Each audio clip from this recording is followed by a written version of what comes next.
nightmares in my head, I fear that the thoughts build up until I can't hear, that my mind fills up into a creature, and it haunts me somewhere much deeper. Anxiety, filling up every space, no privacy, and silently, it could build and build until you... Salam sejahtera Malaysia, denyut nadi suara rakyat bergema di channel ini. Zahid Hamidi memberikan bayangan bahawa beliau mungkin akan berundur dan bersara daripada politik. Beliau menyatakan demikian pada satu ucapannya yang sempat dilaporkan di satu portal berita B Harian, BH Online. Zahid memberi bayangan bakal tamatkan karier politik. Itu pada 4 hari bulan November. Timbalan Perdana Menteri Datuk Seri Ahmad Zahid Hamidi memberi bayangan bahawa beliau berhasrat menamatkan karier politiknya selepas beliau berkhidmat sebagai ahli Parlimen Bagan Datuk sejak tahun 1995 lagi.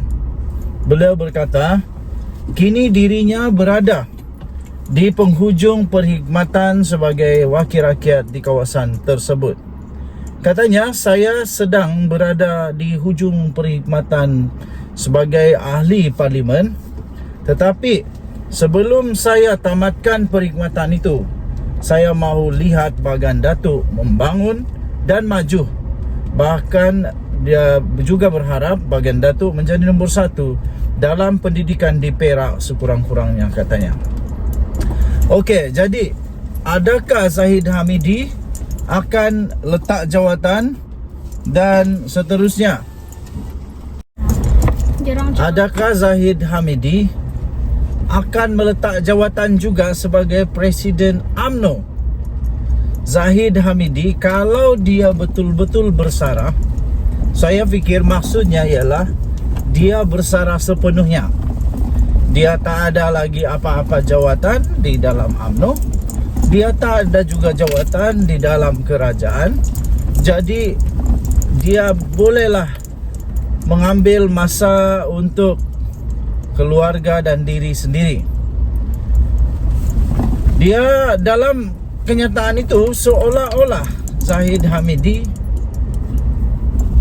akan berhenti daripada menjadi wakil rakyat di tempat itu. 1995 sehingga sekarang itu memang sudah lama lah. Sudah berpuluh tahun. Sudah berpuluh tahun dia menjadi wakil rakyat di Bagan. Dan saya fikir elok jugalah Zahid Hamidi mengambil keputusan itu supaya orang-orang muda, pemikiran-pemikiran baru, pendekatan-pendekatan terkini di dalam UMNO dapat diberi peluang sepenuhnya tanpa ada apa-apa rasa segan kepada Zahid Hamidi lagi. Saya fikir walaupun Zahid Hamidi bersara dari politik atau dia meletak jawatan daripada UMNO, meletak jawatan sebagai timbalan Perdana Menteri, meletak jawatan sebagai menteri, tapi beliau masih ada lagi jalan, masih ada lagi wadah lain untuk berkhidmat bagi rakyat. Saya fikir pintu tidak akan selamanya tertutup. Pintu tidak akan tertutup penuh untuk Zahid Hamidi dapat berkhidmat bagi rakyat. Jadi mendahului seluruh rakyat Malaysia, kalau betul memang Zahid Hamidi mahu bersara, kalau betul memang Zahid Hamidi akan bersara dan meletak jawatan, saya ingin mengucapkan selamat maju jaya kepada beliau. Saya ingin mengucapkan semoga beliau terus berada dalam keadaan yang sihat walafiat, terus berada dalam keadaan yang gembira, makmur, dan yang paling penting, saya mendoakan semoga UMNO akan bangkit semula menjadi parti politik yang cukup kuat untuk menjadi semak dan imbang bagi kerajaan, dan juga menjadi kerajaan yang baguslah bersama dengan Pakatan Harapan. Denyut nadi suara rakyat bergema di channel ini. Jangan lupa tekan butang subscribe, like dan share. Malaysia kita punya, cintai Malaysia aku, kita jaga kita. Dan jumpa lagi. Bye-bye. Saifuddin kata begini. Dia kata begini, kerajaan tak goyah sehingga terdesak dapatkan sokongan ahli parlimen PN. Itu kata Saifuddin. Haha, ini baru betul. Kerajaan Perikatan Nasional langsung tak goyah untuk nak pergi merayu-rayu, nak pergi ugut-ugut, untuk nak sampai buat kesalahan, sanggup pergi pujuk ahli parlimen Perikatan Nasional. Kerajaan tak goyah. Malah inilah kerajaan paling stabil pernah ada di Malaysia sejak 10 tahun yang lalu.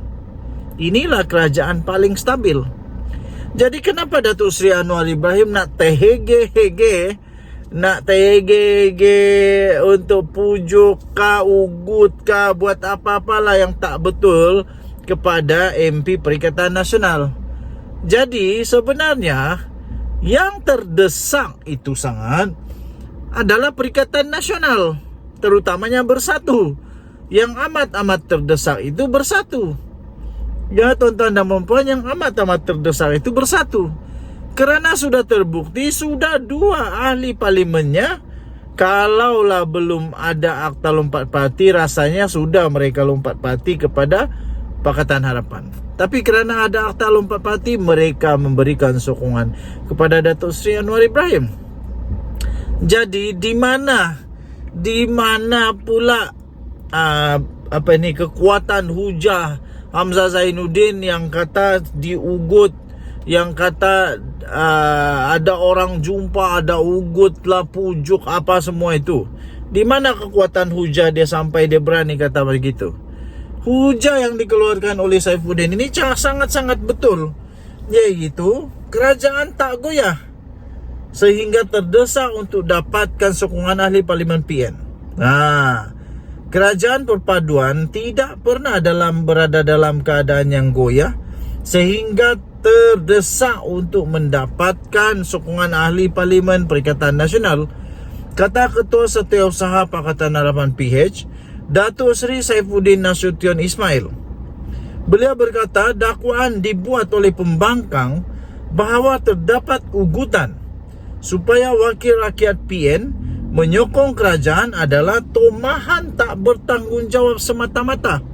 Ini semata-mata nak cari alasan, nak tunjuk kepada rakyat yang kononnya mereka itu terpaksa, tapi tak pernah dipaksa. Di dalam surat mereka ya tuan-tuan dan puan, yang telah pun diviralkan dan disahkan, mereka tak pernah mengaku mereka dipaksa. Malah mereka kata mereka buat itu untuk rakyat. Kerajaan bergerak macam biasa, tiada sebarang masalah. Daripada sudut tahap sokongan yang ada sekarang, pada kedudukan sangat meyakinkan. Semalam berlaku undian belanjawan 2024 di peringkat dasar. Lulus dengan begitu sahaja mudah, dan berikutnya akan dibuat di peringkat jawatan kuasa. Jadi tidak ada keperluan mendesak, tiada apa-apa gugatan terhadap kedudukan kerajaan yang ada sekarang, katanya. Beliau berkata demikian selepas majlis penyerahan Geran Prihatin Komuniti Jabatan Pendaftaran Pertubuhan Malaysia JPPM peringkat Zon Utara di sini hari ini. Kantoi lagi. Kantoi Hamzah Zainuddin kali ini, betul-betul kantoi. Apapun dia punya cara meroyan, menggelupur, apapun hujahnya, apapun yang dia buatlah, semuanya hanya untuk nak tunjuk, nak lari daripada realiti sebenar, iaitu yang terdesak sekarang Perikatan Nasional, bukanlah Kerajaan Pakatan Harapan. Kita jumpa lagi. Bye-bye.